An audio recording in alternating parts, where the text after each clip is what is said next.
आज 6 दिसंबर है। बाबरी मस्जिद को शहीद हुए 30 साल मुकम्मल हुए हैं। इस ताल्लुक़ से बात करने के लिए मेरे साथ मौजूद हैं एजे खान साहब, जो दलित माइनॉरिटी सेना के प्रेसिडेंट हैं। तो बताइए, आप जो बाबरी मस्जिद का इंसिडेंट हुआ है, वाक़या हुआ है, 30 साल मुकम्मल हो गए हैं, इसको आप किस नज़र से देखते हैं? इसको बड़ी गहरी साजिश है ये। इस मुल्क को जब कॉन्स्टिट्यूशन बाबा साहब अम्बेडकर ने समर्पण किया, यानी कि 26 नवंबर को, तो 26 नवंबर और 26 जनवरी तक जो बीच में वक्फा था, वो कानून को नाफिज होने के लिए, कॉन्स्टिट्यूशन को इम्प्लीमेंट करने के लिए जब चर्चा चल रही थी, तो उस सूरत में 22 दिसंबर को जो है पहली मर्तबा बाबरी मस्जिद के अंदर जो है राम की मूर्तियों को रखा गया। ये जो है इस मुल्क को संविधान देने के वक्त की बात है। ठीक उसी तरह से इसकी साजिश, इसकी जो वजह थी, वो वजह यह है कि ये कॉन्स्टिट्यूशन जो है इस मुल्क में नहीं आना। क्यों?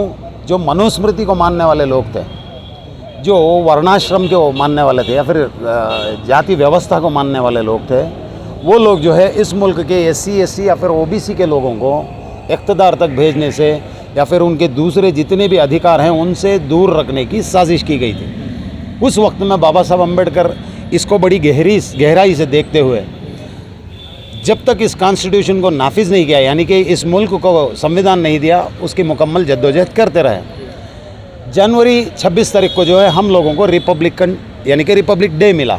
ये सब बाबा साहब अम्बेडकर की मेहनत से हो गया। तो आने वाले दिनों में जो है 6 दिसंबर को बाबा साहब अम्बेडकर की डेथ एनिवर्सरी है, यानी कि इस मुल्क को उन्होंने फिज़िकली छोड़ा। तो उसी दिन को टारगेट बनाकर जो है बाबरी मस्जिद को भी डेमोलिशन किया गया। इसकी वजह यह है, इस मुल्क का जो डेमोक्रेटिक सिस्टम है, जिसको प्रजाप्रभुत्व कहते हैं, जिसको अवामी इक़्तिदार जो है, तो वो डेमोक्रेटिक सिस्टम को तोड़ने वाली साजिश जो है, उस कॉन्स्टिट्यूशन की होते हुए भी इस मस्जिद को इन्हदाम किया गया। इसके अलावा हम लोग अगर इसको और गहराई से अगर चेक करें, तो जैसे बाबरी मस्जिद 6 दिसंबर को जो शहीद होती है, उसके 10 दिन पहले मंडल कमीशन की सिफारिश पर OBC अदर बैकवर्ड कम्युनिटी के जो है तकरीबन 52 सब कास्ट को जो है रिजर्वेशन देने की बात कही गई थी। तो उस रिजर्वेशन को OBC तक ना पहुँचे, इसको डिवाइड करने के लिए मंडल वर्सेस कमंडल के नाम पर BJP ने एक बहुत बड़ी रथ यात्रा काढ़ी थी, जिसमें बड़ी दुखद बात है, काफ़ी सारे OBC के लोग उसमें शामिल होकर वो मंदिर की ओर बढ़े, मस्जिद की ओर बढ़े, ना कि उनके रिजर्वेशन की ओर। आज भी उस OBC कम्युनिटी के काफ़ी सारे ऐसे तकरीबन 6000 सब कास्ट हैं उनके, जिनको आज भी एजुकेशन से, इकनॉमी से और इस मुल्क की सियासत से भी दूर रखा गया है। इस बात को जागृत ना हो जाएं लोग, इमीडिएट उसको जो है धर्म के नाम पर, यहाँ पर सियासत करने के लिए होलसेल में जो है क्रिश्चियन या फिर मुसलमान मिल जाएगा। क्रिश्चियन के नाम पर सियासत चलती है, मुसलमान के नाम पर सियासत चलती है। तो इसको OBC कम्युनिटी को कास्ट सेंसस या फिर उनकी रिजर्वेशन को बंद करने के लिए, छुपाने के लिए उस मामले को, मस्जिद को शहीद किया गया।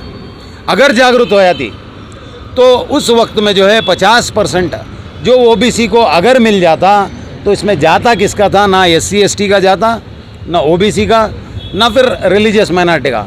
इस मुल्क की जो ब्राह्मणी व्यवस्था है, इस मुल्क की जो अपर कास्ट व्यवस्था है, वो लोग आज जुडिशियरी में, पॉलिटिकल सिस्टम में, एडमिनिस्ट्रेशन में, हर जगह पर वही लोगों का इक़्तिदार है। उन लोगों की इक़्तिदारी को इस मुल्क के संविधान के हिसाब से OBC के लोगों को देना पड़ता। ये देना बंद करने के लिए, बचाने के लिए उस दिन को टारगेट करके बाबरी मस्जिद को शहीद किया गया। जैसा कि आपने मंडल कमीशन की बात की गई, तो उसका कहीं ना कहीं इम्पैक्ट हुआ है मुल्क भर में, लेकिन जो बाबरी मस्जिद शहादत होने के बाद लिबरान कमीशन बनाई गई थी, उसका क्या हुआ? लिबरान कमीशन हम लोगों को नज़र आने वाली सिर्फ लिबरान कमीशन नहीं है। आज़ादी के बाद अब तक तकरीबन 62 ऐसे हमारे कमीशन रिपोर्ट्स हैं, जिसमें श्री कृष्णा कमीशन रिपोर्ट है, साचार कमेटी रिपोर्ट है, रंगनाथ मिश्रा कमीशन रिपोर्ट है। सोचने वाली बात यह है, हर कमीशन की रिपोर्ट को जैसे सबमिट किया गया, वो सबमिट होने के बाद उसको टेबल पर डिस्कशन को नहीं लाया गया। और टेबल को डिस्कशन में नहीं लाने वाले कौन थे? बीजेपी नहीं थी, कांग्रेस थी। तो कांग्रेस की गवर्नमेंट में बाबरी मस्जिद शहीद होती है। लिबरल कमीशन के हिसाब से कांग्रेस ने जो डैमेज किया था इस मुल्क के डेमोक्रेटिक सिस्टम को, वो सब जो है आवाम की नज़र में आ जाता। वो आवाम की नज़र में ना आए, इसलिए ऐसी कमीशन रिपोर्टों को डस्टबिन में फेंका जाता है। तो उसमें से एक ज़िंदी मिसाल जो है जस्टिस लिबरल कमीशन की रिपोर्ट भी है। जैसा कि आपने कांग्रेस के ताल्लुक से बताया कि कांग्रेस के ताल्लुक से भी कहा जाता है कि बाबरी मस्जिद के ताल्लुक से कि बाबरी मस्जिद का ताला लगाने वाली भी कांग्रेस है और खोलने वाले भी कांग्रेस है। इस पर आप क्या कहेंगे? इस मुल्क की जितने भी फिस्ताई ताकतों का जुल्म हुआ है, चाहे वो आसाम में क्रिश्चियंस के ऊपर अटैक होना, या फिर गुजरात में मुसलमानों के ऊपर अटैक होना, या फिर कंबालपल्ली में शेड्यूल कास्ट के लोगों को ज़िंदा जलाया जाना, तो ये जितने भी जुल्म हुए हैं ये सब हुकूमत जो है कांग्रेस थी या फिर अपोजिशन में थी। अपोजिशन की जिम्मेदारी बनती है, अगर कोई जुल्म ज़बरदस्ती कर रहा है, मैं मेरा वोट देकर किसी को जिता कर भेज रहा हूँ, उसकी जिम्मेदारी है कि या तो उसको पार्लियामेंट में बात करें या तो उसको असेंबली में बात करें। लेकिन ये लोग खामोश रहे, सिर्फ अपनी व्यवस्था। वहाँ पर भी वही अपर कास्ट के लोग हैं, बीजेपी में भी वही अपर कास्ट के लोग हैं। ये लोग इख्तिदार से दूर जाना नहीं चाहते, बस एक समझौते के एतबार से वो भारत जोड़ो यात्रा करते हैं, न जाने कैसे कैसे यात्रा करते हैं। और उस यात्रा में जो है मेहनत करने वाले या रास्ते पर गिर कर हॉस्पिटल में एडमिट होने वाले लोग SC ST के होते हैं, रिलीजियस माइनॉरिटीज़ के होते हैं, या फिर OBC कम्युनिटी के होते हैं। तो इस सियासत को समझ जाएं लोग, ऐसा समझ जाएंगे, इसलिए मस्जिद को शहीद किया जाता है। या फिर यहाँ पर प्राइवेटाइजेशन किया जा रहा है। शेड्यूल कास्ट के लोगों को जब रिजर्वेशन की देने की बात आ रही थी तो हर डिपार्टमेंट को जो है प्राइवेट किया जा रहा है। फॉर एग्जांपल इलेक्ट्रिसिटी बोर्ड था, कर्नाटका इलेक्ट्रिसिटी बोर्ड था, आज वो बेस्कॉम है, वहाँ पर जो है उसको प्राइवेट किया गया। जिस जगह पर SC कम्युनिटी के लोगों को रिजर्वेशन देना था उस जगह पर ये हर जगह प्राइवेट करते हुए आ रहे हैं। एग्जाम्पल है यहाँ की रोड ट्रांसपोर्ट अथॉरिटी, KSRTC जो है, रिजर्वेशन अगर होता तो हमारे भाई जो शेड्यूल कास्ट के लोग थे, शेड्यूल ट्राइब के लोग थे, उनको रिजर्वेशन के हिसाब से उनको वहाँ पर ड्यूटी मिलती। लेकिन KSRTC को भी जो है प्राइवेट बनाया गया। आज हम देख रहे हैं इस मुल्क के प्रधानमंत्री जो है भाषण बड़ा बेहतरीन देते हैं। उस भाषण के पीछे छुपी हुई बात यह है कि इमीडिएट किसी न किसी डिपार्टमेंट को, अदानी को या अंबानी को जो है दे दिया जाता है। तो जैसा प्राइवेटाइजेशन ज़्यादा हो रहा है, उस प्राइवेटाइजेशन के एतबार से SC ST का रिजर्वेशन जो है, उस रिजर्वेशन को तोड़ने की नाकाम साजिश चल रही है। और एक सवाल ये है कि जब बाबरी मस्जिद शहीद हुई उससे पहले कांग्रेस पर मुसलमानों का बहुत ज़्यादा भरोसा था, कांग्रेस के ऊपर भरोसा करते थे। लेकिन मस्जिद शहीद होने के बाद कहीं ना कहीं जो मुसलमान भरोसा करते थे कांग्रेस के ऊपर, वो टूट गया है। आपको क्या लगता है? आज भी मैं समझता हूँ काफ़ी सारे मुसलमान कांग्रेस पर भरोसा करते हैं। मैं आपके माध्यम के ज़रिए आपको एक गुजारिश करूँगा आवाम से, और ख़ास तौर से उलमा इकराम से, इस कांग्रेस की सियासत को समझें। ये जो अपर कास्ट के लोगों की सदारत में जो चलने वाली जो सियासी पार्टियां हैं, ये कभी जो है इस मुल्क के दबे कुचले लोगों के फेवर में काम करने वाले नहीं हैं। तो हमें मौजूदा सियासत को समझने के लिए आने वाले दिनों में दलित कम्युनिटी में से, शेड्यूल कास्ट में से किसी को चीफ मिनिस्टर बनाने की हमारी डिमांड होनी चाहिए। ठीक उसी तरह से हमारा जो है पॉपुलेशन के बेस पर मुसलमान को डिप्टी CM बनाना चाहिए। ऐसा गठबंधन बनाकर हम लोग हुकूमत बना सकते हैं। इसको सदारत जो है उलमा इकराम सामने लेकर काम करेंगे तो मुल्क में भी भलाई होगी, लोगों के लिए भी भलाई होगी। जी खान साहब, आखिरी सवाल ये है कि जो बाबरी मस्जिद के ताल्लुक से हर साल ब्लैक डे 6 दिसंबर मनाया जाता है, ये कब तक इंसाफ की जंग लड़ते रहेंगे? मान्यवर कांशीराम साहब बताया करते थे, जो कम्युनिटी, जो कौम इक़्तिदार में नहीं है, जुल्म ज़्यादती उसी पर होती है।